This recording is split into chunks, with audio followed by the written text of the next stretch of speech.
No matter what you do in the bathroom to get ready, Dollar Shave Club has everything you need to look, feel, and smell your best. They have amazing shower stuff, hairstyling products, toothbrushes and toothpaste, and, of course, razors and shave supplies. Trey and I get ready for our show with hydrating hair and scalp shampoo and conditioner, Dream Hair Cream, and Pacific Pomade. But you're not us. You have your own way to get ready. You might shave your whole body to get ready for a bike race. Dollar Shave Club's Executive Razor and Shave Butter can help you with that. You might do your hair to get ready for your soccer match. Boogies by DSC can help you get your style right.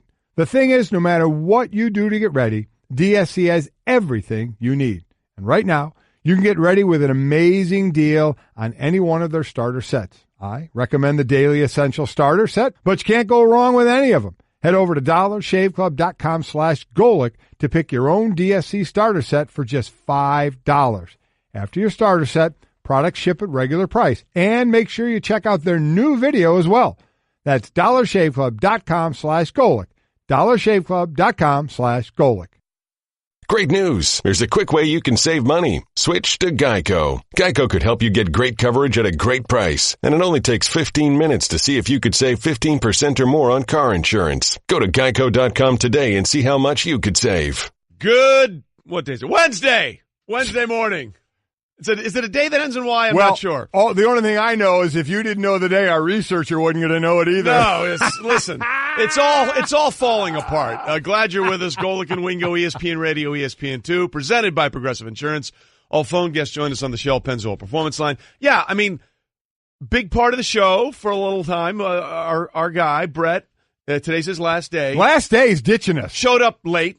Hungover. Well, he had a little soiree last night. I think at some pizza joint. Yeah, and he said he was late because he dropped a bed. Yeah, through a he was supposedly window. moving a box spring this morning. Yeah, we don't believe him. We think he's still hungover, but this is Brett's last day. So last day of Bretymology. Yeah, today. That makes me sad. That does make me sad as well. Now, I'm not sad to see him leave. I'm just sad. No, we are going to miss that part of Brett, not all of Brett. We'll miss about 10% of Brett. Well, look, the guessing about Brett leaving is we'll actually get to talk more. Good point. Because, nobody likes to chime in more than Brett. Look at he's ready to talk. He's ready to go right now. Ready to talk. Go ahead.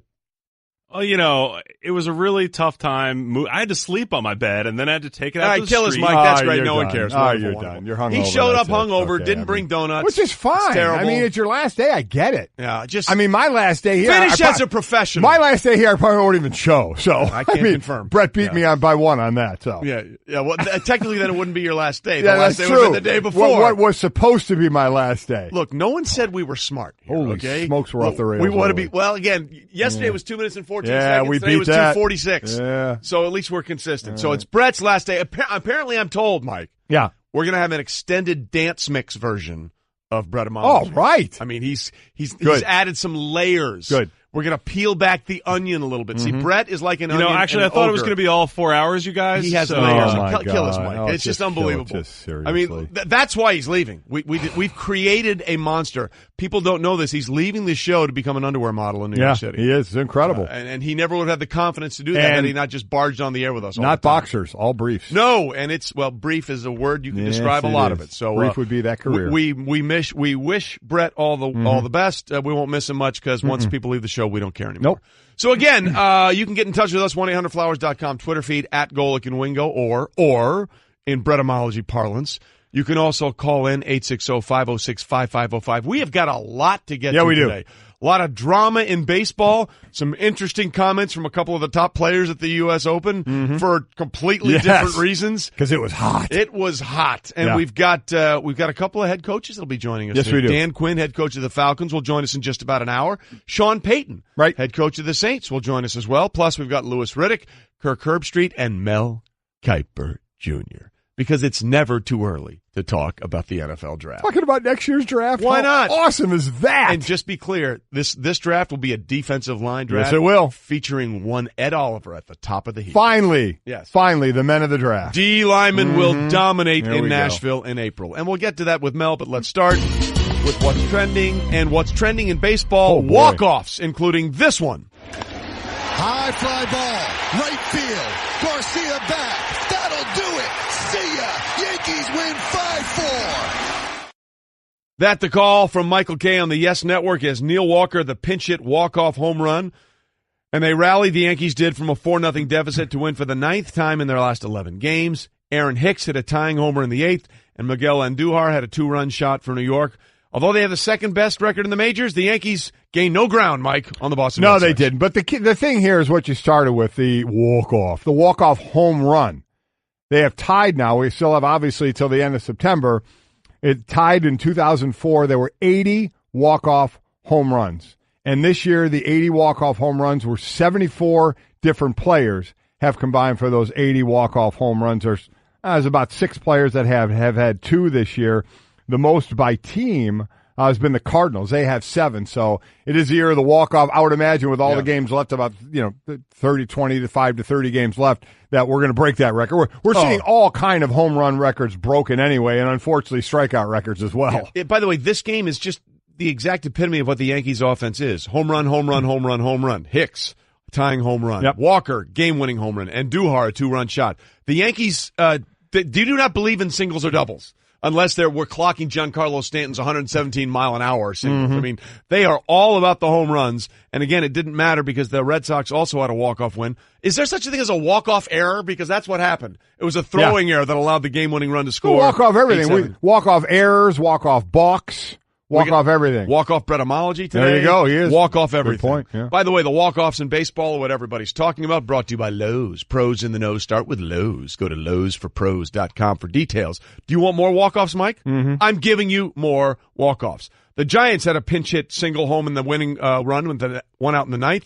San Francisco got a 1-0 win over Arizona. The Diamondbacks have been shut out in back-to-back games and have fallen into a flat-footed tie with the Rockies in the NL West. So here's what's going on with Arizona to finish the season. As they try and hang on to first place, listen to this schedule, Trey. Starting September 6th. These are all all series connected. Yep. 4 home against Atlanta, 4 away against Colorado, 3 away against Houston, 3 home to the Cubs, and 3 home to Colorado. It starts September 6th and ends September 23rd. Atlanta, Colorado, Houston, the Cubs, and Colorado again. Holy smokes. My goodness. That's murderer's row right there. They hang on to first place. They deserve it. Absolutely. And by the way, we had that line, a flat-footed tie. Perhaps that's something we'll find out what is in Bretymology. We already had that? We don't take requests. There you go. Oh, we don't care anymore. Unbelievable. You say it today because you'll never get to say it again. It's going to be an ugly day today. It's going to be a bloodbath, and it's going to be the blood of hangover Brett all over. We're going to be awash in Brett's hungover blood. There we go. For the entire day. Enjoy your breakfast, everybody.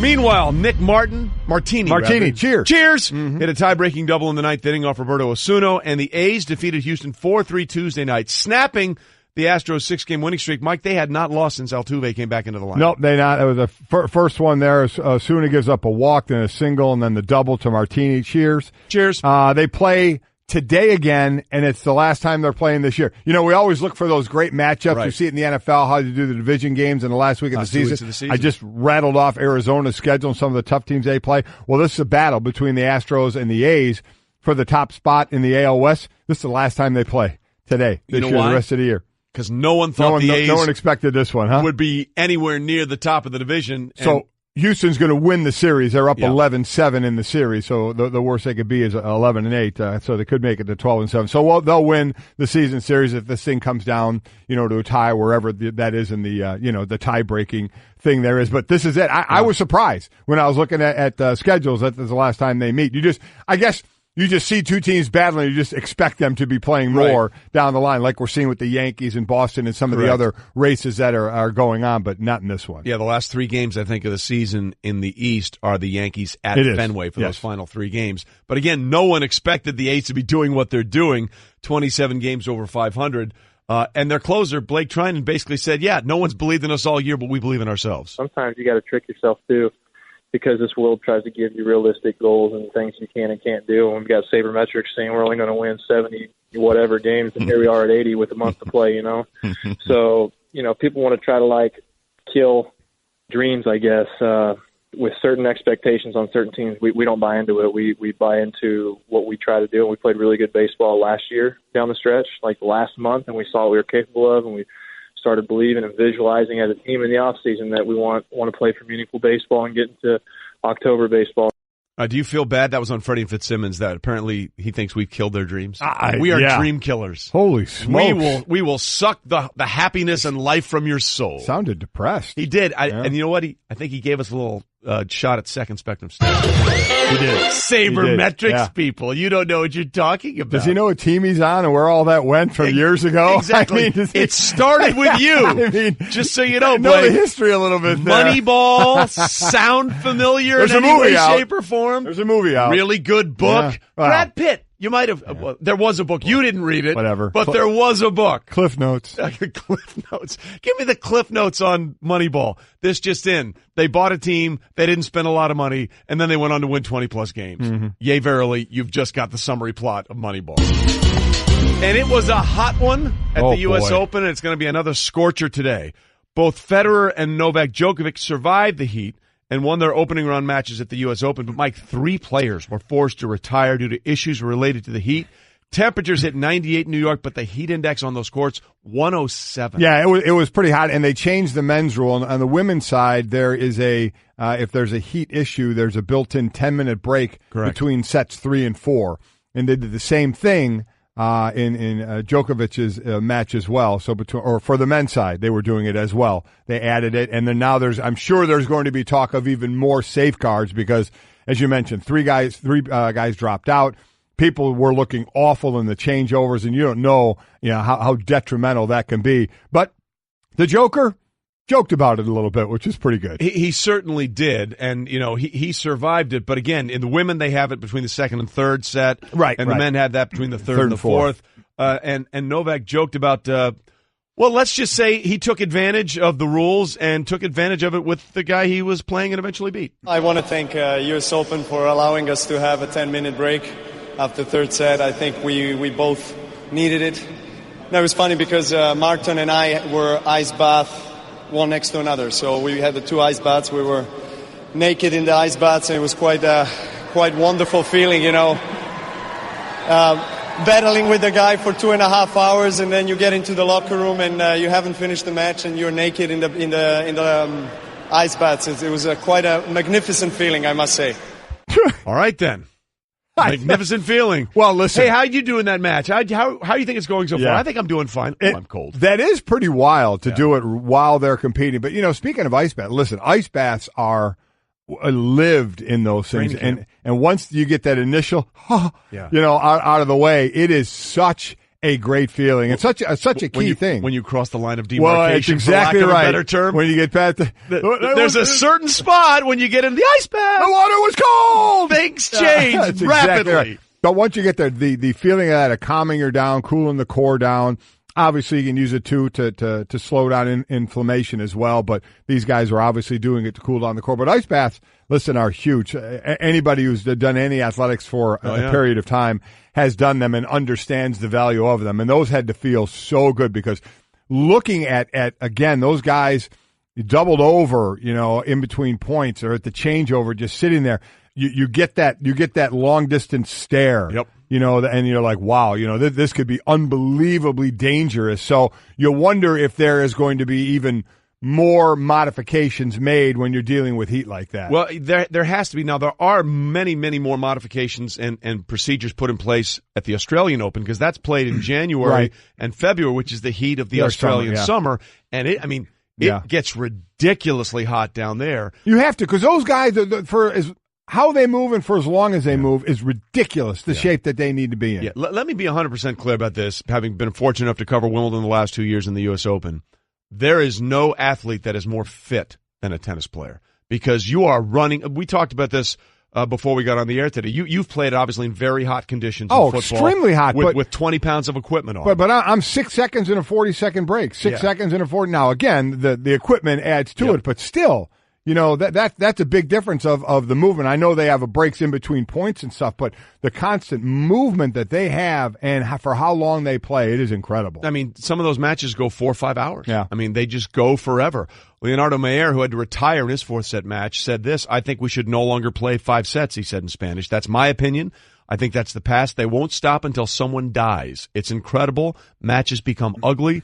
the only way to solve this is to shorten them. No, I'm not sure they're going to do that. I don't know if you do that or just put in more breaks or more things for the heat. You saw they had like cool towels that they were wearing in the changeovers and such, but I don't think it's ever going to go away from 5 sets. I think they would do more if there's bad heat or a high heat at tournaments to give them breaks or take precautions there. Yeah, listen, it's going to be just as bad today as it was yesterday. In fact, you could make the case it might be a little worse. So I think that going forward, after seeing what happened this year, I think the USTA is going to have to put something in place very similar to what the Australian Open has in place, just so everyone understands what the parameters are. Right. More than everything else. By the way, Roger Federer got people in a tizzy yesterday. I'm sure Adnan Virk's heart was palpitating.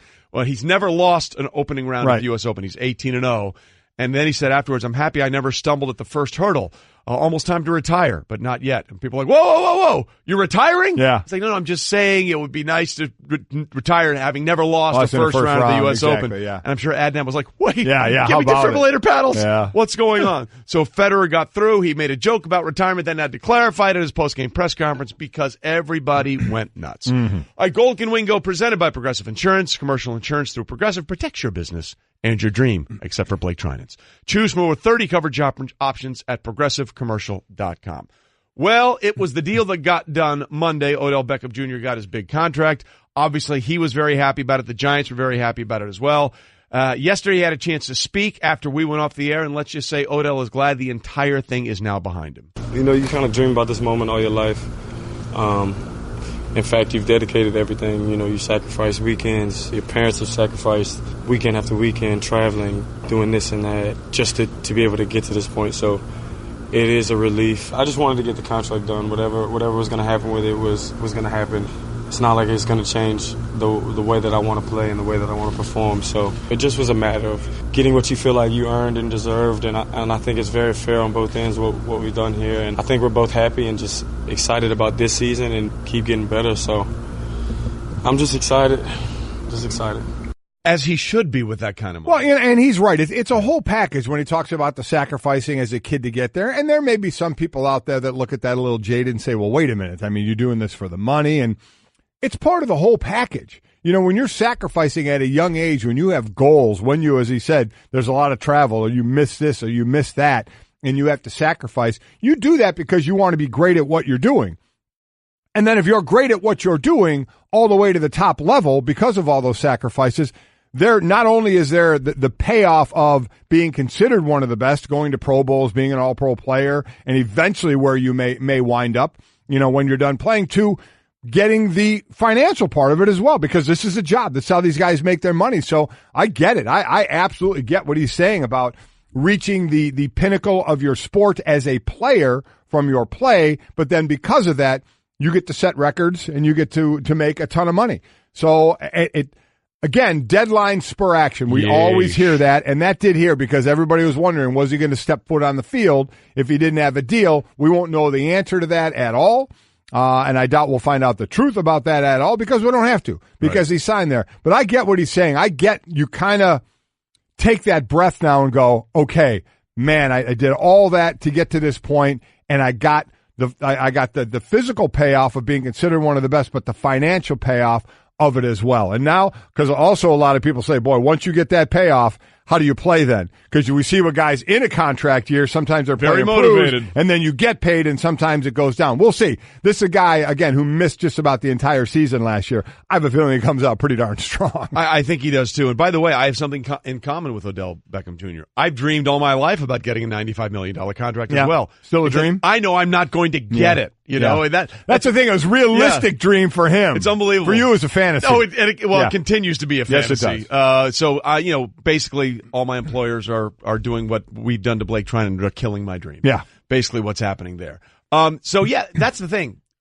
We had Louis Riddick on. He thinks he's going to play better with this contract. You think? I mean, I think he'll play well. I'm not going to sit here and say better. I don't know. Better. The guy has been unbelievable with what he's done. Again, since he's come in the league, only Antonio Brown and Julio Jones have averaged more per game than him. He's had 3 seasons over, 90 catches and 1,300 yards. Ridiculous number. Yeah. So his best season, we'll see. I think he's going to have a good season, but tough to sit here and say his best season. We'll see. It's interesting, Mike, because the whole speculation about what may or may not happen with Odell this offseason started with owner John Mara, who basically, said, hey, look, we're tired of having to talk about Odell and all this kind of stuff. And that seemed to sort of spur both sides to say, hey, listen, let's try and work towards a solution here. And John Mara is very happy with the way things worked out, saying, listen, Odell basically did everything we needed him to do. It's always our intention to sign him at some point. The only question was it going to be this year, or were we going to give him another year to prove himself? But as I said, he came in with the right attitude, and his energy level has been off the roof, and he's done everything we've asked him to do. And we feel good about having him on our team for the next 5 years. I think to prove himself, meaning more to be around and be that guy, because he's already proven himself on the field. Yep. I know, listen, you can't control injuries, and he was hurt last year, but his production on the field, right there, he could just say, watch the tape, and he's fine. But, he's nothing illegal in trouble, right? But a lot of things that make you go, a little bit, well, and then there was the picture with the young lady in bed with the pizza and the mysterious white powder that nothing ever really came about that. But I think this was hey, I'll show up, I'll be around your team, I'm in good faith, and you in good faith help get this deal done. I think it all worked out really well from that side of it. The Giants saw what they needed to see out of him. I completely agree, and this is one of those, it's a rare win-win situation. I think both the Giants got exactly the kind of deal they were looking for, and I think Odell got exactly the kind of deal he was looking for. And again, John Mara says we're happy to have him for 5 years. If they have him for 5 years, they're reworking this deal. Again, think it's not a 5-year deal. Right. It's essentially a 3-year contract for $60 million, and then they'll both figure out whether or not they want to go forward. But either way, if Odell's playing, he'll get another massive deal after 3 years.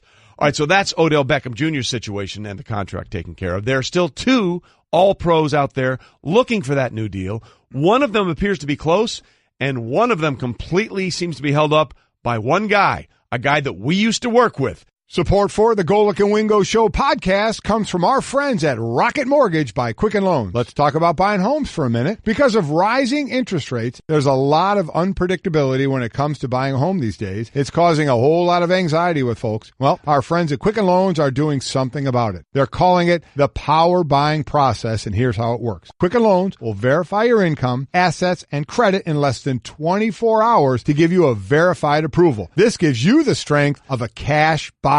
Then once you're verified, you qualify for their all-new exclusive Rate Shield approval. First, they lock your rate for up to 90 days while you shop. Now here's the best part. If rates go up, your rate stays the same. But if rates go down, your rate also drops. You win either way. It's the kind of thinking you'd expect from America's largest mortgage lender. To get started, go to rocketmortgage.com/Golic. Rate Shield approval only valid on certain 30-year purchase transactions. Additional conditions or exclusions may apply. Based on Quicken Loans data in comparison to public data record. Equal housing lender. Licensed in all 50 states. NMLS ConsumerAccess.org number 3030.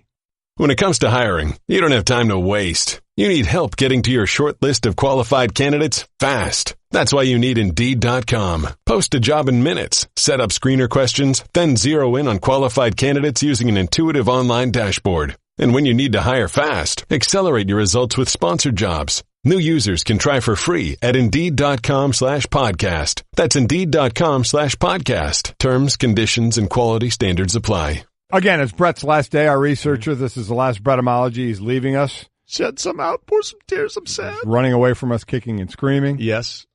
Pretended he was late to work today because he had a issue dropping his bed out of a second floor. He had a going-away party last night. He was hammered. Yeah, that's exactly. I mean, look, you can't come into work and say it was a bed-related issue when you put out an email saying, hey, everybody, join me for beers here. And you know what? I'm okay with it. Yeah. I'm okay with that. I mean, we got the receipts, man. Yeah. Okay, Yeah, we got do. the receipts. Mm-hmm. So we know.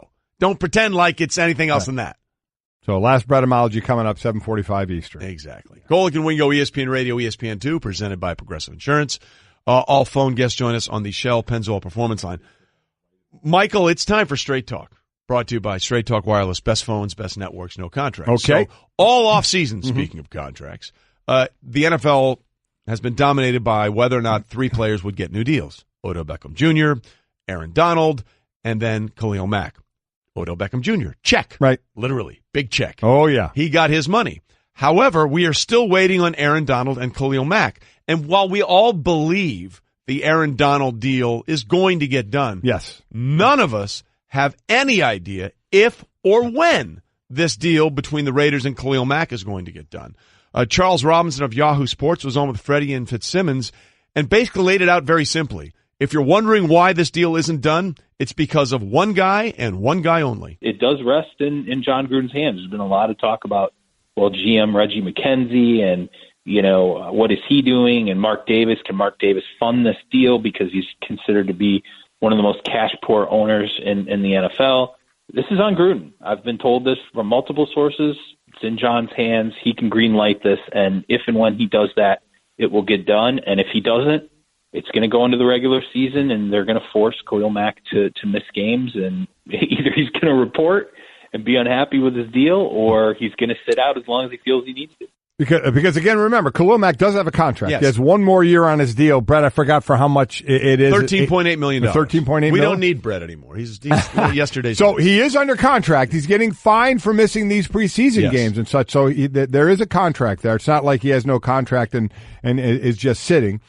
And this, again, goes back. Remember John Gruden in talking about Khalil Mack early on in this process, basically saying our defense wasn't very good last year, and he was part of that. Yeah. In fact, Charles Robinson went on to explain that even more, basically trying to give you a thought process as to what John Gruden is thinking about and why he may or may not want to pay him all that money. Frankly, I think John slipped a little.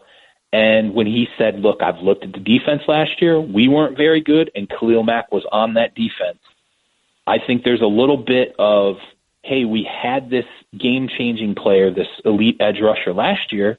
It did not make us an elite defense. And now you're saying, go ahead and pay him $22 to $23 million a year and all this guaranteed money for what? Why do we have to give him all that money now? Why can't he just play through his fifth year like Von Miller did? And if you're the team, you understand that. Well, however, my point would be, the counter to that, Mike, would be, wait a minute now. If you really want him long term, you can go ahead and get him paid right now. Mm-hmm. You can do that. And if you aren't going to pay him, do you run the risk of basically him saying, hey man, I'm done with you? And you can say whatever you want about the defense. And yes, they were 30th last year and he was on the team. But it's not like it was his fault. They were 30th. Listen, I'm with you. Let's be clear about that. He's not a liability. Yeah. He's the exact opposite of a liability. But there are a couple of interesting things here, Mike. First of all, I remember talking to John about Khalil Mack when he was coming out of the draft. And he had major reservations about Khalil Mack coming out of Buffalo. Who did he play? Can he really be that good? Well, yeah, that doesn't matter anymore. I mean, he's proved it. Yeah, he's proved that he's an elite level athlete in the NFL. Here's the other. See if you can follow the dots I'm going to connect here. Yes. So you heard right at the end of that, Charles say play through his fifth year and then go from there. Well, if he played through his fifth year, again, he's under contract for about $13 million. Then if they went through this next year, what could they do to him? They could tag him once. They could tag him. Tag him, I think, this year was about $17 million for DN, or whatever it was. So they could tag him. And then maybe they could tag him again.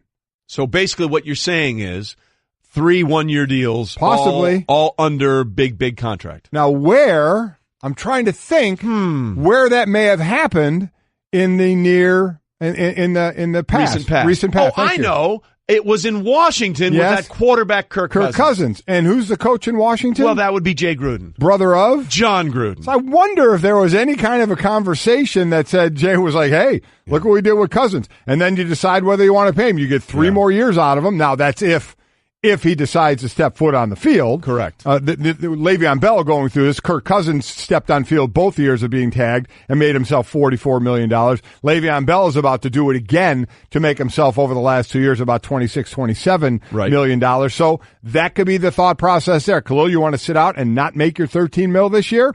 Fine, but we think you're going to play, and then we can tag you at least for another year or two and see what we got out of you before we do anything else. I just wonder if that's part of the thought process as well, thinking that player is not going to turn down that money once we tag him. All right, so here's my question for you then. If you're Khalil Mack, what do you do? Listen, at the end of the day, Brett is leaving the show. That's a separate thing. At the end of the day, yes. It's $13 to $14 million this year, and next year I'm sure the tag will be higher. I don't know if there's a projection, Brett, of what the tag will be. Oh, he's but drunk. It's going to be at least $17 million or more, right? So So do you turn that down? I mean, at the end of the day, when push comes to shove, man, I think it would take some big ones to sit there and say, I'm not going in. And you know what? Teams know that. Yep. Teams know that, and they bet on the fact of the guy may not be happy, but you know what? We can get him here for another year because he's going to get paid at least $17 million if we tag him. Do we really think that he'll sit out the entire season? And if he does, hey, again, that's the leverage these players have. Right. Withhold their services. So it becomes a staring contest a little bit. And a lot of times the players are going to say, you know what? I'll stare as long as I'm not losing monster money. But if I start to the possibility of losing monster money, I'm going to blink. That's what we've seen in the past. I'm trying to think of the last big name player that actually didn't blink and missed all those games. I think it was Joey Galloway, a wide receiver when he was with Seattle. I think he missed 10 games that year, 6 games. He came in just so at the last moment so he could get the accrued year, and eventually he was moved on to Dallas. I think the last guy that maybe sat out the entire season, Brett, you can correct me again if I'm wrong, might have been Todd Bell for the 85 Bears. The year they won the Super Bowl, I believe he sat that entire season. Yeah. I think. Obviously, I'll be corrected if I'm wrong, but I think he did. So, but now look at the money that we're talking about. I mean, so I think that's what players can or teams can bank on to say, they may not be happy, but at the end of the day, the guy will play for $18, $19, $20 million if we tag him. So I wonder if that's a thought process at all. The other side of that is Khalil Mack going to show. We saw Aaron Donald last year, didn't show the entire preseason when he had the tag didn't have the tag on him, but when they wouldn't redo his deal, and he came in the last week. Yep. He came in the last week, didn't play in the first regular season game, and then played, and by the way, had a monster year. So maybe that's the same thing, the same expectation that they can do with Khalil Mack if they don't get a deal done. They haven't talked since February. That's the thing that's February. If I'm a Raiders fan, that's the most troubling thing. Why have you guys not even had a conversation since there was snow on the ground in other parts of the contiguous 48 There you go. states? And quickly, the other side of that is this Aaron Donald deal we all feel is going to get done. Let's see if that spurs action as well. When you have concrete numbers to Aaron Donald,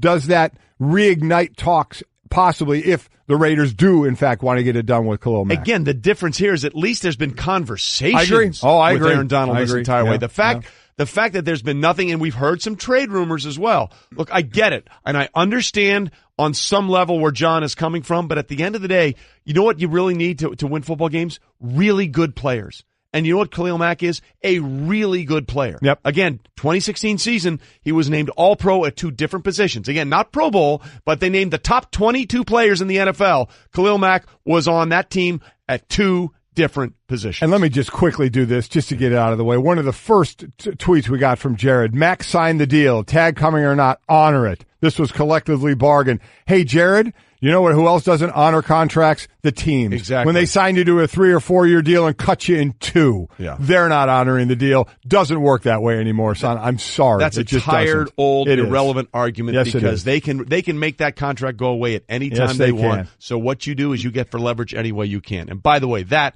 was Straight Talk on Nationwide's coverage of America's largest and most dependable 4G LTE networks on Straight Talk Wireless. Real quickly, the Joey Galloway thing, he missed 8 games in 99. Okay. I think that was the last protracted holdout of a really superstar player in the NFL. Hey, how much football is too much football? No such thing. Correct. And when it comes to business travel, gotta haves, how much is too much? No such thing, especially at La Quinta. Roomy rooms with workspace to spare. High-speed internet that's as free as an uncovered receiver. And La Quinta's bright side breakfast that could fill up a fullback. Even free coffee that never takes a time out. There's no such thing as being too ready for that next big meeting. So prepare to win at business with La Quinta. Book now at LQ.com.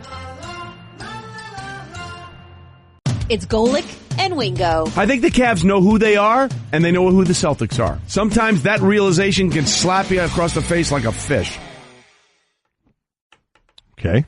Sports Center brought to you by Straight Talk Wireless. When a player doesn't like a contract, they hold out. We got a couple still doing that. Well, with Straight Talk Wireless, you never have to because there's no contract. They use the exact same 4G LTE towers as the big carriers, but for a whole lot less. Straight Talk Wireless only at Walmart. Refer to terms and conditions of service at straighttalk.com. All right, Golic and Wingo here with you, ESPN Radio, ESPN2. So we're in an interesting situation because we've got some head coaches that are just trying to control the message as they always try to do. Right? Closer and closer to the start of the regular season, a little more antsy everybody starts to get, especially those coaches who are now saying, "Boy, I hope we're ready. I hope we're ready. We better be prepared." Yeah, better be prepared. So everyone's trying to get that one answer out of Doug Peterson about the starting quarterback situation. We'll get to that in a minute. And then someone had the audacity to ask Bill Belichick, hey, Bill, as you're getting your team ready, are you monitoring what the other 31 teams are doing in terms of where the players are and maybe players that might be released that you're looking at or grading?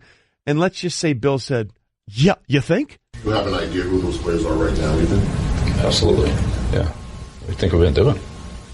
Well, I'm saying on other teams, I understand that you got players on your team. Yeah, sure. Players on other teams also that other players, for specific to. Yeah, well, look at all 31 teams. Yeah, what do you think we're doing? We're in camp. We don't have watermelon rolls and badminton contests and all that. Yeah, we're working on football. We look at our team. We look at 31 teams. Yeah.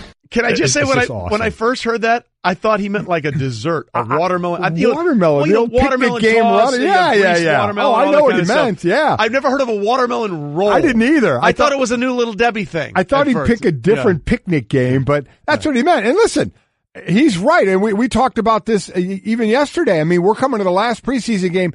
There's maybe a couple of spots on a team. Right. Depending on injury, is a guy coming back, when's he coming back, or you just actually have a couple of spots you're waiting to see. Other than that, these coaches know.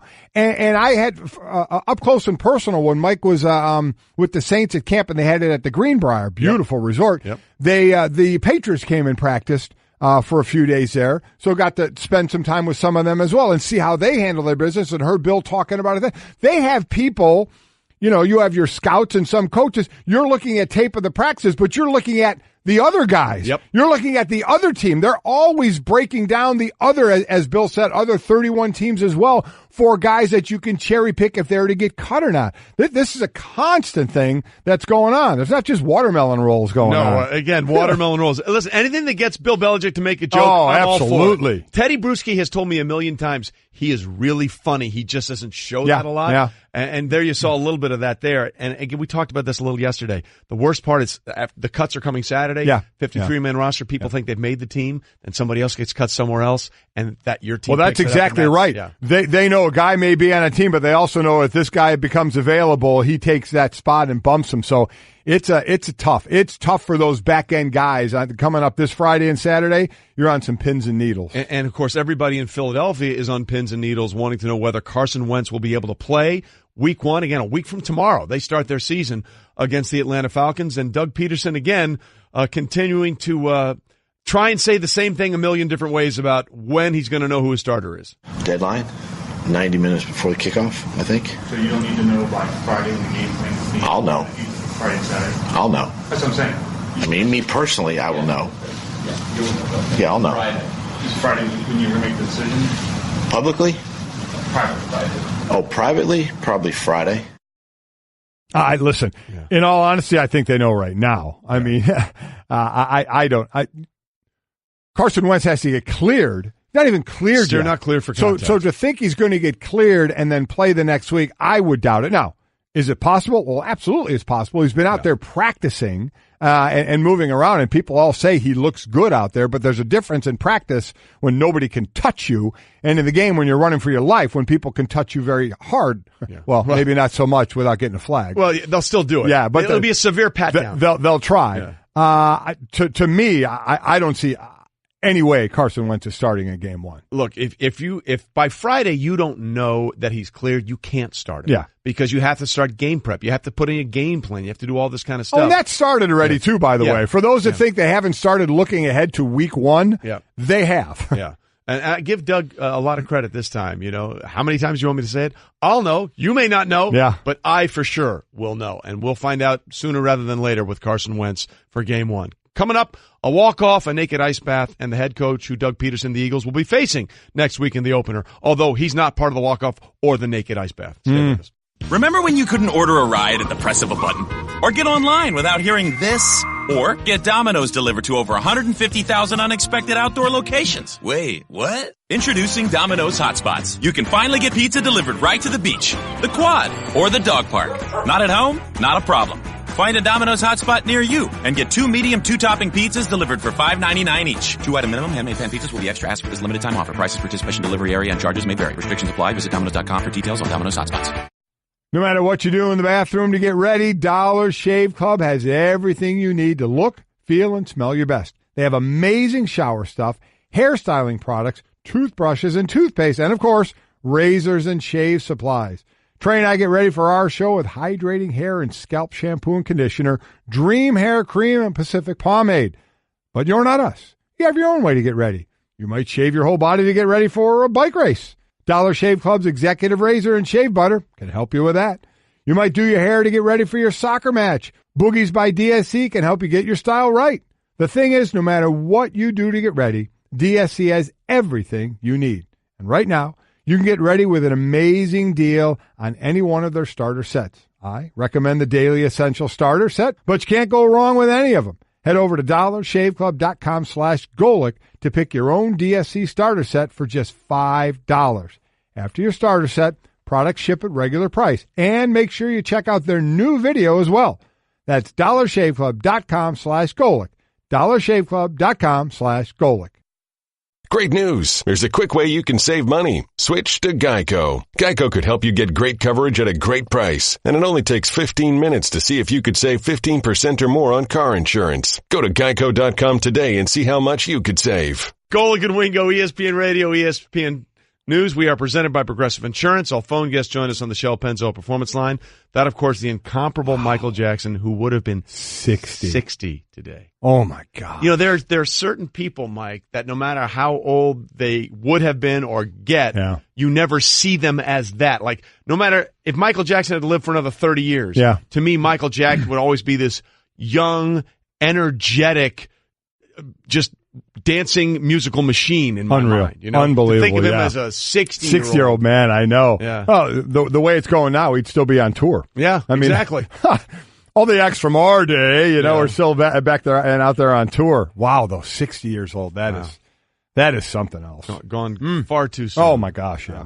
All right, so again, we've been talking a lot about this is Brett's last day. Yes, it is. Researcher Brett. Brett, our researcher, well known for Bretymology, which is on every Wednesday, which is today, 7:45 Eastern.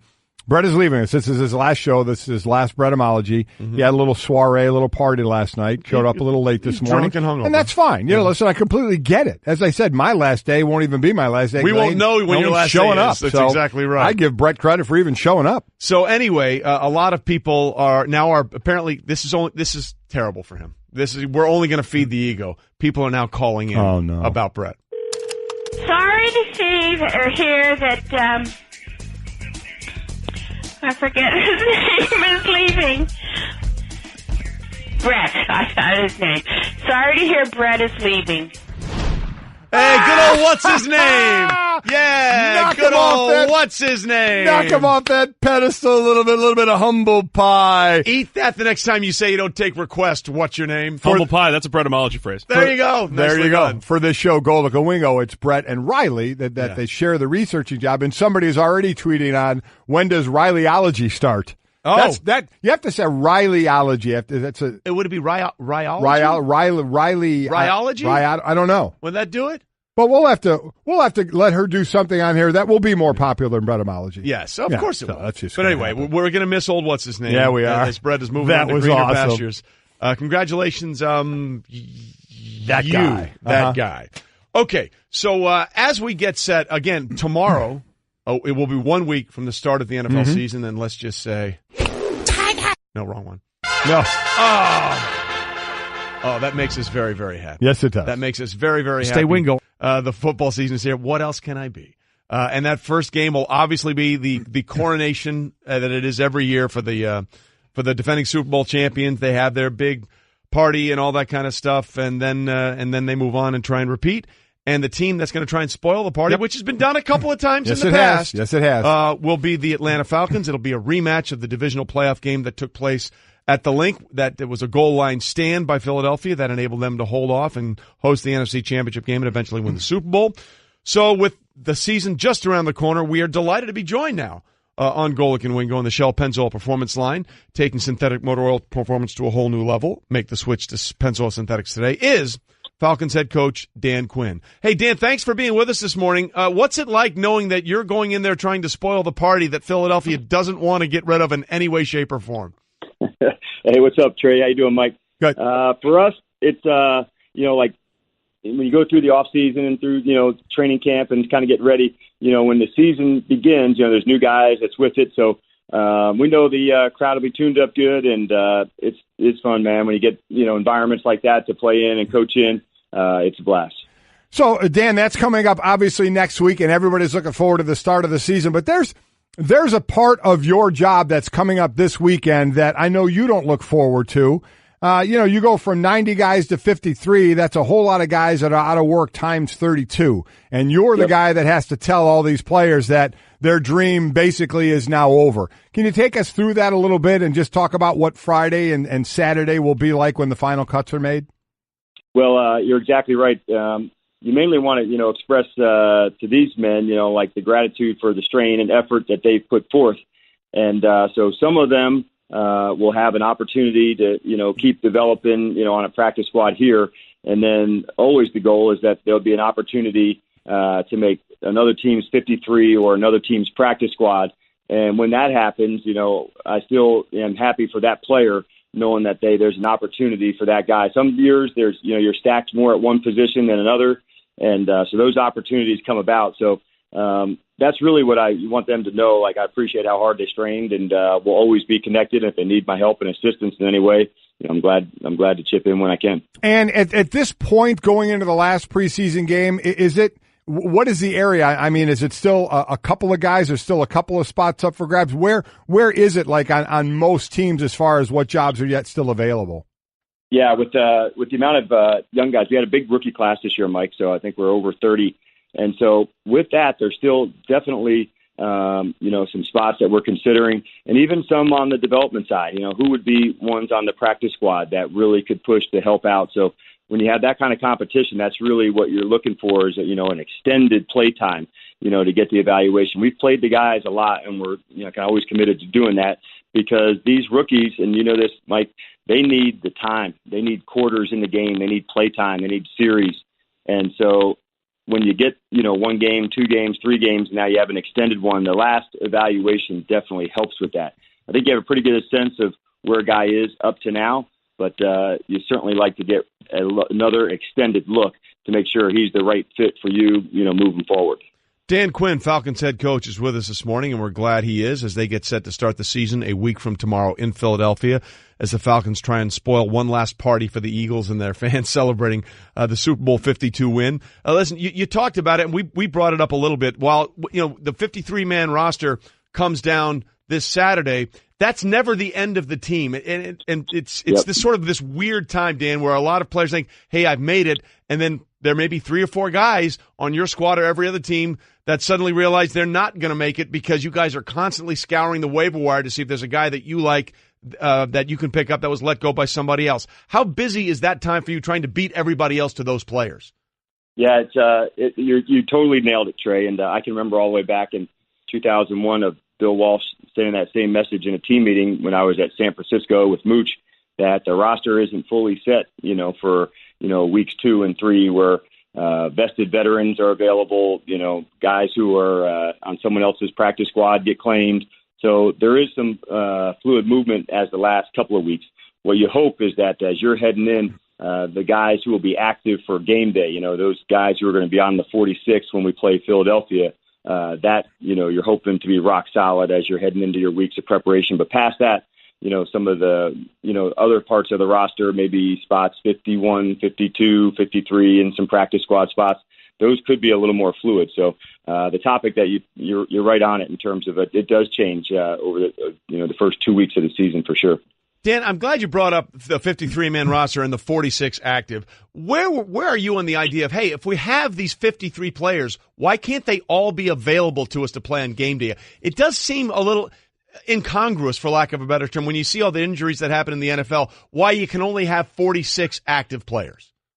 I think there's a few topics that, we're all hopeful that will be, considered when the new CBA comes about here in a few years, or 2 years, I should say, to make sure that, if there's other ways that we can think of doing it, if that, increases the roster size by a few, if it would increase the game day roster by a few, I think all those have a chance to make the game better. I recognize, the competitive balance, Trey, that part of it, if one team had, X amount of players injured and, how does that affect the others? But I do think very rarely do you go into a game with, 7 players that are injured. Talking to Dan Quinn, Falcons head coach, Super Bowl champ with the Seahawks as a D coordinator back in 2014. Now going to what's going to actually happen on the field when the games start for real. You're a first-round pick, Calvin Ridley, the wide receiver out of Alabama, been having a heck of a camp, and then all of a sudden against Jacksonville we get a drop, maybe 2 drops, and then he's part of, and I love this, and I love you to explain it to everybody, part of Tell the Truth Monday, which is a tough day for any football player knowing when they walk into film. So tell everybody about Tell the Truth Mondays.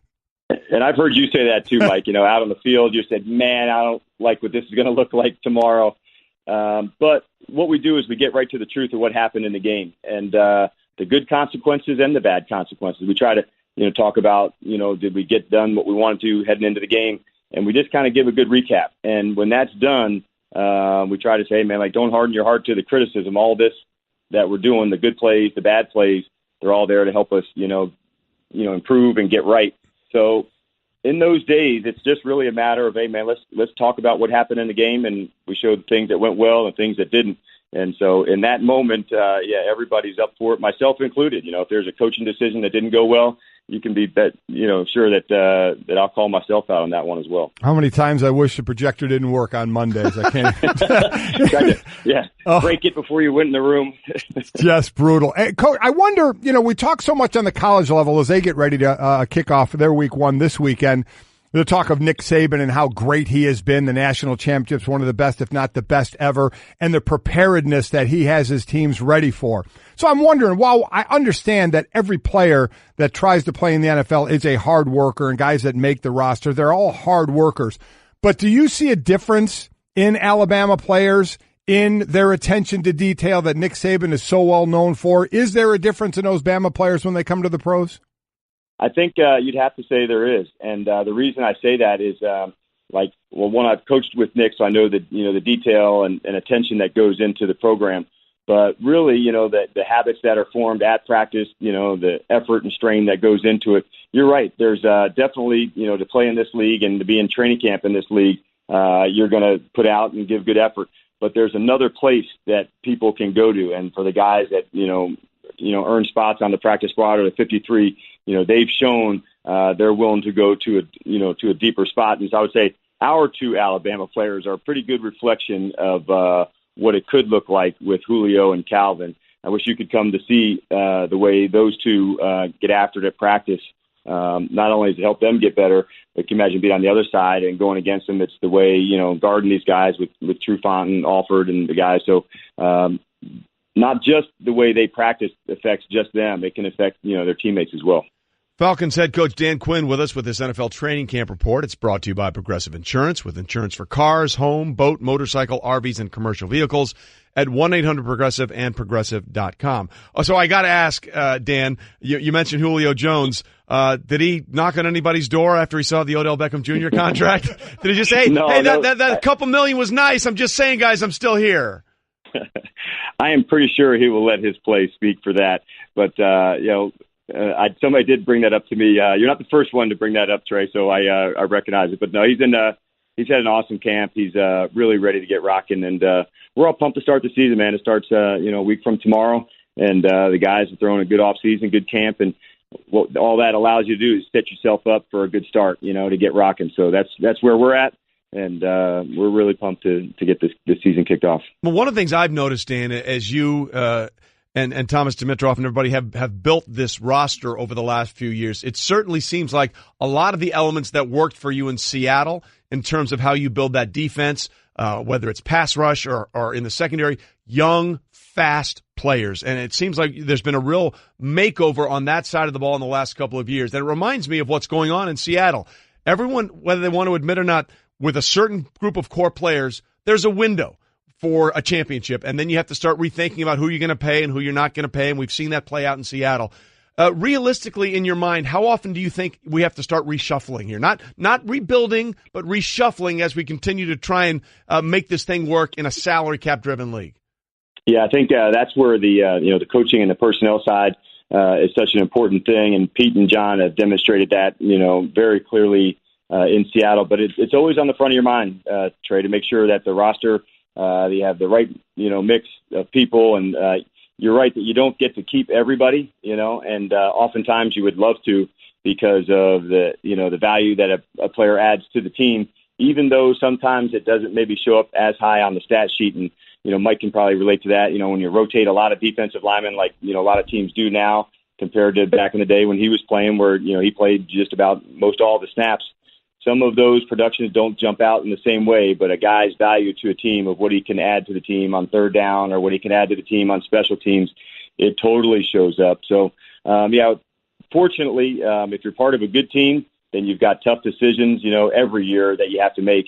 And, because of, the work that Thomas and his guys have done, we'll certainly have tough decisions, hopefully every year.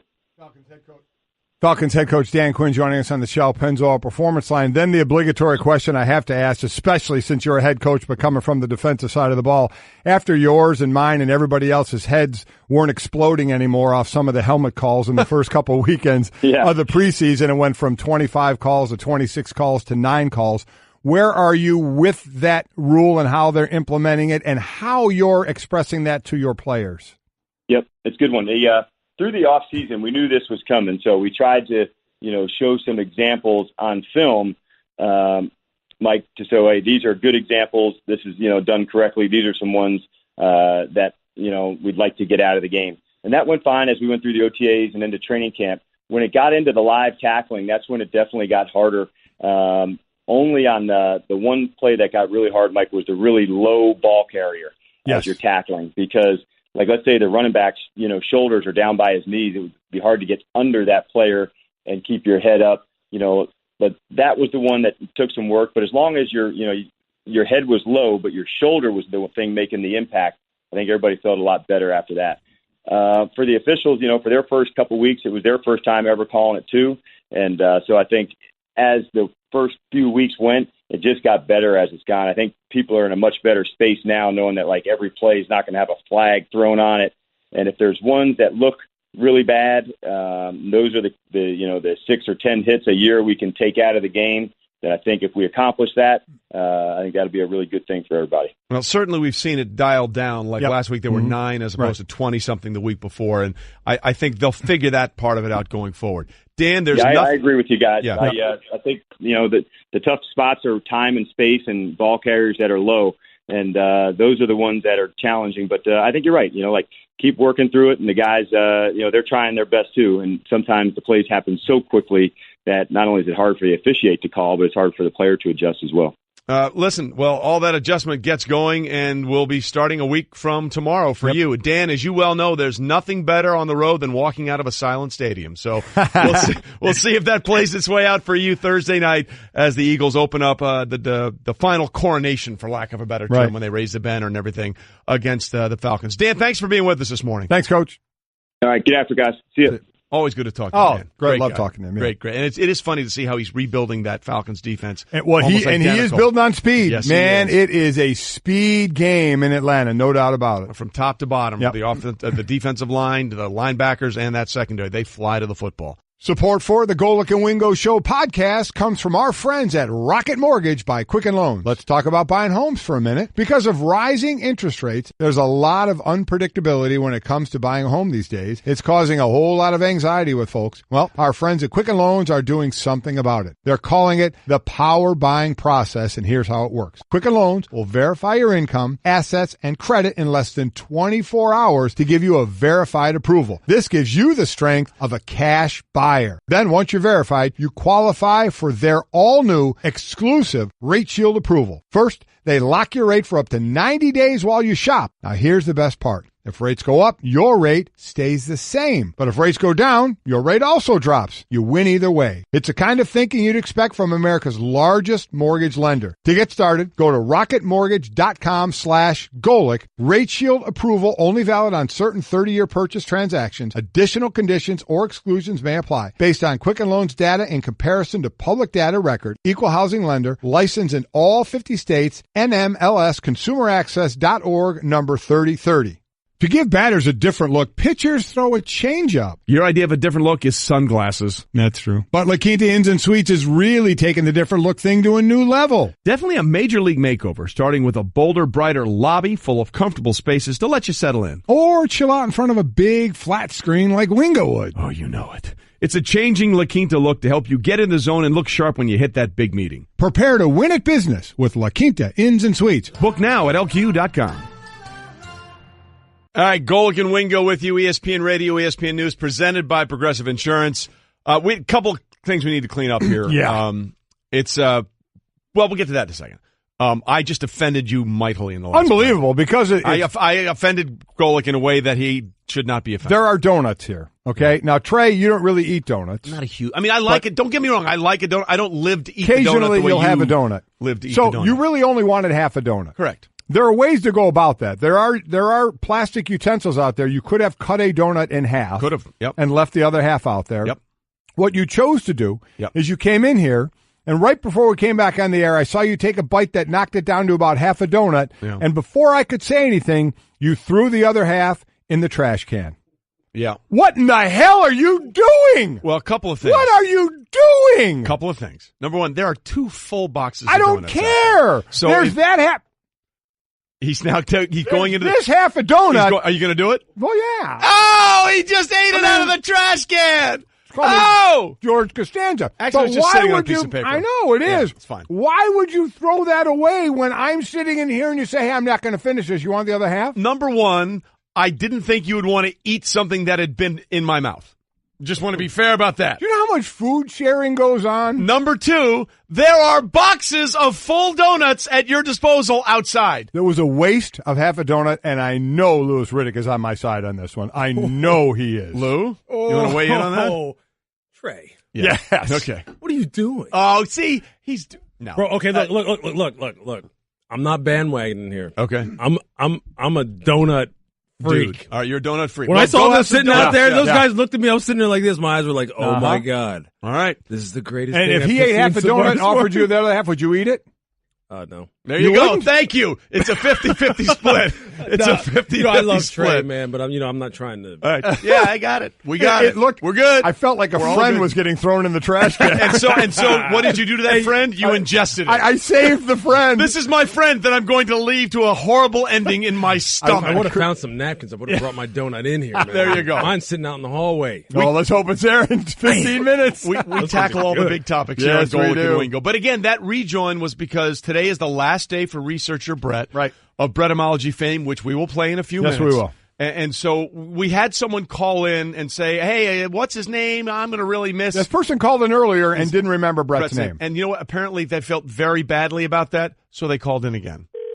Good morning, Golic and Wingo, and of course, Brett. This is Carol from Virginia. Say it isn't so. I'm so sorry to hear that there won't be any more Bretymology. It's really brightened my Wednesday mornings, and it's just not going to be the same. Best of luck to Brett, and I'm still a fan of Golic and Wingo. Bye-bye. I don't even say best of luck to Brett. Brett's ditching us. Yeah, I could care less where he's going or what he's doing. And he showed up drunk today. That's exactly right. I mean, Carol, you should know he showed up drunk and late and didn't bring donuts. Yep. So all of those things. I mean, no, whatever. Okay. Whatever. Get out of here. Mm-hmm. I thought it was the same person. It's a different person. But that was the sweetest voicemail we'll ever have. Nice. Do you know why? Why? Because the pettiest show in America. Petty. We don't do sweet, except for Carol. Mm-hmm. Carol, thanks for sticking with us. Brett, whatever. You know who else doesn't do sweet, Trey? Yeah. Guy who throws half a donut in the trash. That's exactly right. Boom. I did not do well with that sweet. No, you are 100% correct. Meanwhile, we're delighted to have Louis Riddick, our NFL front office insider in studio, giving us the Straight Talk, brought to you by Straight Talk Wireless. Best phones, best networks, no contracts. First of all, we had Patrick Mahomes on yesterday. Yeah. And we played your gushing love of Patrick Mahomes for Patrick Mahomes. He's like, he's a smart man. He knows what he's talking about. I can't let Lewis down. Pat and I have talked. We've talked a little bit. He knows the expectation. He knows what is riding on this right here. Well, we know he's going to be the starting quarterback. Doug Peterson is basically going back and forth with the media saying, I'll know Friday. You guys, hey, you may know 90 minutes before the game. In your opinion, do they know right now, and is there any way in your mind you think Carson Wentz would be starting game one? No, I still think it'll be caution. I think that'll rule the day. I think it'll still be Nick Foles' show. If Nick, well, first of all, let's just rewind and understand that they're not playing with their full complement of people in the preseason, all right? I mean, they don't have Jason Peters. They don't have Darren Sproles. They don't have Alshon Jeffrey. They haven't played with Nelson Aguilar. That's a lot of weaponry right there. And Nick, we all know, despite this past offseason, everyone's saying, well, they should ask for a 1 and a 2 or maybe a 2 or 3 to get Nick out of there and capitalize on his increased value. They know what they've got in Nick. They know it's not going to always look pretty. They know that practices don't always look great for him. And a lot of his game film this year in the preseason hasn't looked good, but they're going to play him and they're going to be just fine. They'll manufacture wins despite some of their key guys not having a lot of reps. They'll manufacture wins early in the season until they all get up to speed. But I don't think Carson, I just don't see him playing. I always got the feeling from there that they were going to really take this slow, and there are a lot of people who are weighing in on this. Right. And a lot of people have to be in alignment before they put him out there. All right, Lewis, let's weigh in on another team in the NFC East, and that would be the Giants. Mike and I are of the opinion that the way this deal is structured with Odell Beckham Jr., it is a win-win for both the team and the player. Because while it's 5 years, $95 million in theory, it's essentially a 3-year deal with guaranteed $60 million. $65 over the life, but 3 years, $60 million over the first 3. So essentially, as we read it, that says to us the Giants, if for whatever reason they need to go through a rebuild, if Eli Manning is done after 3 years or even before that, they can get out of the Odell Beckham Jr. contract after 3 years and part ways and not be cash strapped. And it also means that at 28, Odell Beckham Jr. may get another kick at the can here. Well, sure. I mean, that's kind of like how you're always looking down the road. What would this mean once the hard guarantees are done? Would we be able to get out of this with any kind of salary cap ramification that would hamstring us? No. For Odell, can I get out of this and still be at an age where people aren't going to hold it against me, provided that I'm healthy? Check that box. So, yeah, it is a win-win for everyone in that way. You know what? I see where you're going as far as, like, if Eli Manning is now out the door and they're going through a rebuild. I don't think that the team is necessarily going to be going through a rebuild. I think they're going to build it the right way in terms of having a lot of youth on this team. Now, they're going to need a quarterback. Whether or not Davis Webb is that guy, I think you know where I stand on that one. So we'll see what happens there. And Kyle Aletta, we don't know what he is yet. So I think they'll be looking. But, yeah, getting back to Odell Beckham, I mean, it's a win-win for those two parties involved, Odell and the Giants, and it's a win for the league because this is what you need to see. You need to see teams taking care of their homegrown guys. We talk about it all the time, Mike. And it's just better. It's better for teams. It's better for fan bases. It's better for team building overall because that makes guys feel better about the organization that they're involved with. You take care of guys who put in the work like these two have. And being part of the organization for a while. We're going through that now with Aaron Donald, who's drafted by this team, Khalil Mack drafted by the team. So let me ask you from the front office standpoint, because we see holdouts, we see guys sign, and then we just see them go play. We don't see every day everybody's in the facility together all the time. While I always try and say, but I was guilty of this, and it's hard not to be, you can't take it personal, it's business. But when some of these situations going on, especially the Khalil Mack situation, if they do get it squared away and he does sign a deal, are there hard feelings between the player and management and or coaches in this case? Yeah, especially if management in particular tries to – look, there's nothing worse that'll tick you off more as a player than know what your value is, and before your contract comes up, people are telling you how important you are, how ingrained you are in the community. We can't win without you. You're part of the long-term plans. And then when the negotiation starts, it's you know what, you're getting a little older. Yeah, you gave up that touchdown pass. Yeah, you know what, you did miss this treatment at this time. And yeah, you know, we're kind of like looking down the road.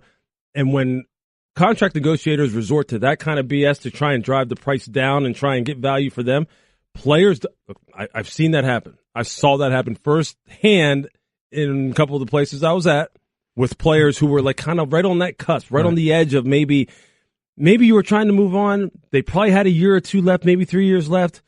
And you don't use those kind of tactics against people who are beloved in particular in your, you know, on your football team, because the players don't forget it. They absolutely don't forget it. And more importantly, Mike, you know that other players in the locker room are going, man, they are doing our boy wrong here. And you don't do that. You don't use that against people. You can be honest. You know, we're okay with you being honest and saying, hey, look, you're not the same player as you were. You may not like to hear it, but at least you want to hear the truth. Right, but don't all of a sudden, don't start slapping me in the face with stuff that, you know, 2 months ago you were sitting here, you know, and you were telling me how great I was. Don't do that. Don't do that. So explain to us real quickly why there haven't been, in your mind, if you can, as we're talking with Louis Riddick here, our front office insider in the NFL, why there haven't been any communications. Forget there's not a deal done. Why there is no formal talks being done between Khalil Mack and the Raiders since February. Yeah, I don't know. I really can't explain that. I'd have a hard time believing that that has been just absolute radio silence. Because if it is, then they are not even, I mean, they're not even remotely close to striking a deal as far as trying to determine what the guaranteed money would be and what the average per year would be. And if that's the case, then, look, I love John. I have a ton of respect for John. I have a ton of respect for Reggie McKenzie, Joey Clinkscales, all those guys out there in Oakland. But come on now. Yeah. Come on. You don't do this to a guy who has been this durable and this productive and a guy who has been an upstanding citizen for your football team. You don't do him like that if that's the case and it has been radio silence like that, which I just find hard to believe. Look, like I said, I ran in there and Donald on Friday in Pittsburgh, and he could not have been, whereas he was chomping at the bit to get out there to L.A., he was like, yeah, man, you know, I'm optimistic, which tells me, like, you know, they're talking, and Sean McVay has said they're talking, and we know these numbers are going to be big. I mean, that's the kind of relationship you want to be having. You don't want to be talking about, well, you know, you haven't even heard anything out of Khalil Mack. I mean, people don't even say where he is. What is he doing? You don't see any video of him anywhere. And every time the Raiders are talking about him, it's just like, we got to talk about this. And it's just not the chord you really want to strike with that kind of player. I don't get that. I don't get that. I don't get it either. On the other side of it is the players who are going to lose their jobs Friday and Saturday. Mm-hmm. I've been in this position. My son Mike's been in this position. You've been in this position. Yeah. So how are these couple of days, if you can go back, remembering how it is for all those players that are the 1,000 players that are going to be in that position these next few days? It's one of those things where you deal with two things if you wind up getting cut, right? You deal with just having to look your teammates who are going to still be there in the face when they're sitting there, and you know that they're going to go to the next meeting, and you're packing your stuff up and you're getting a plane ticket, and that hurts. It just flat out hurts. And then it's the call to your family, whether it be your mom, your dad, your sisters, whoever it is, because you literally feel like you failed. Even though you know that this is kind of the meat grinder that the NFL can be. I remember getting cut from San Francisco which was my original draft team in 1991. I had to call a cousin first because I couldn't deal with talking to my mom and dad. It literally felt, it was like, I felt so like just defeated. And it is because you work your entire life. Odell Beckham Jr. was talking about this yesterday, about all the sacrifices you put in. Mm-hmm. You know, whether you're a superstar or you're a guy who's just trying to hang on, you've sacrificed a lot to try and get to this point. Your parents have sacrificed a lot. They've driven you everywhere. They bought you shoes. They let you, join gyms and health clubs to try and get to a point where you're at the pinnacle, and then you get whacked. Mm-hmm. Yeah, that's hard. That was very, very, very emotional for me. Yeah. And something I'll never forget, which on the flip side, you could just see Odell yesterday was like, he's sitting there like rewinding in his mind all the things that you just have never seen that he's probably had to go through to make himself in the player he is. It was like, finally. I got a lot of cash because of it. And that's a great, that's the total opposite end. The dream has paid off, and sadly, as you were saying, so many dreams will come to an end on Saturday when teams get down to their 53-man roster. When it comes to hiring, you don't have time to waste. You need help getting to your short list of qualified candidates fast. That's why you need Indeed.com. Post a job in minutes. Set up screener questions, then zero in on qualified candidates using an intuitive online dashboard. And when you need to hire fast, accelerate your results with sponsored jobs. New users can try for free at Indeed.com/podcast. That's Indeed.com/podcast. Terms, conditions, and quality standards apply. Bye-bye, Brett. We'll miss the moments like this. Maybe that'll be in Bretymology at one point. We're not taking requests, you guys. You have the most beautiful words. But really the beauty of Brett is right here. Brett just went on camera and pointed to his face. Sorry for the times we yelled at you. Shut up, Brett! You could leave. Or you could stay and play Bretymology one last time. We're going to take it to the high seas. That's my special guy. Oh, yeah, Wow. little Hamilton. Wow. One last time. SportsCenter brought to you by DraftKings. DraftKings hosting fantasy football contest for week 1 with $2 million up for grabs. Get the app or go to DraftKings.com now. Use the code Golic. Play free with your first deposit. Minimum $5 deposit is required. Eligibility restrictions apply.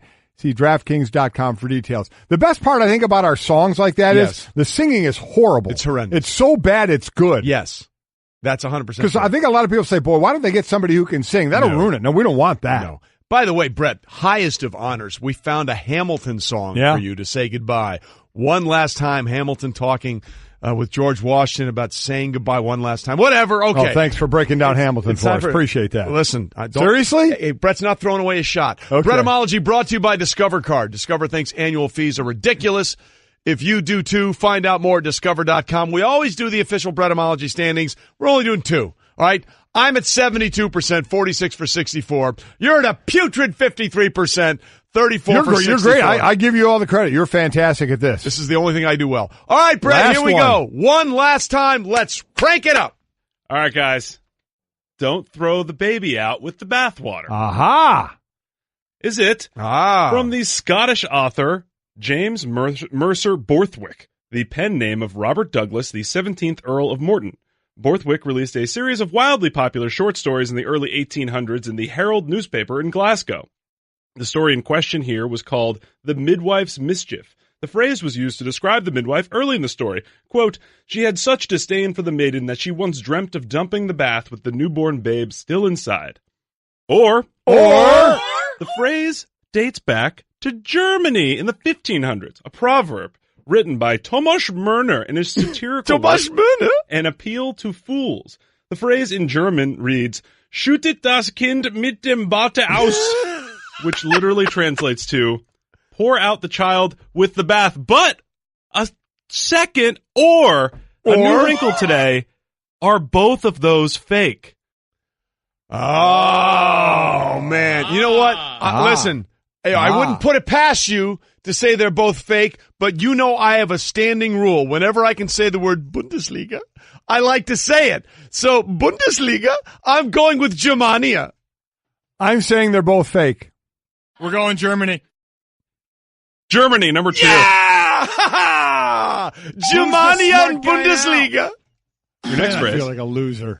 Next phrase. Cat got your tongue. Is it from the military? The chief form of corporal punishment in the British military in the 17 and 1800s was lashing with a cat o' nine tails. Unsurprisingly, soldiers would be pretty quiet after receiving a whipping, so cat having the tongue became a way for soldiers to taunt each other for being afraid of punishment. Or did it originate in the Middle Ages during the time of the Black Plague? Cats were already associated with witchcraft, but more importantly, they were also carriers for the plague and played a large role in spreading the disease. English playwright Kit Marlowe coined the phrase in 1616 work Dr. Faustus. The titular character says, "Dost thou disagree, or hath the cat stolen thine tongue?" Or are both of those fake? I hate you for this. I love the fact that there's an added twist. I'm going number 2. Well, I'm picking the second answer. Can you leave the room then? Because I don't need to know that. Yeah. You know what? Brett, you like to throw those curveballs in there. I'm saying they're both fake. Both fake. What are you guys saying? We got no idea. Go ahead, Brett. They're both fake. Yeah! What's the actual origin? Smart guy now. What's the actual The actual origin is that it's just a random children's taunt from the 1800s that nobody really knows where it came from. All right, let's get one more, and we'll save the fourth one for over the top. Carpe diem. Seize the day. Wow. Is it from the Roman author Quintus Horatius Flaccus, known in English as Horace, the preeminent poet in Rome just after the death of Julius Caesar? The phrase was first written in his book Odes, but the key difference is that the Latin word carpe actually means pluck. So instead of seize the day, it really means pluck the day, like a ripe piece of fruit off a tree. His quote read, Carpe diem quam minimum credula postero, which translates to seize the day, put no trust in the future. Or did the phrase come from Great Britain, of all places? The great poet, Lord Byron, was a historical scholar and took a great interest in the ancient Greek and Roman societies and learned Latin from a London bootmaker.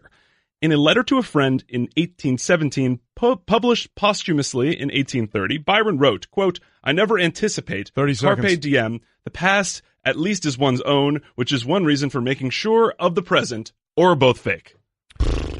Come on, got to be Roman. I'm going number one. Listen, anytime you can invoke Quintus, yeah. I mean, that's like Gladiator. I'm going Quintus. What are you guys doing? They're both fake. It's from Dead Poet Society, Oh Captain, My Captain.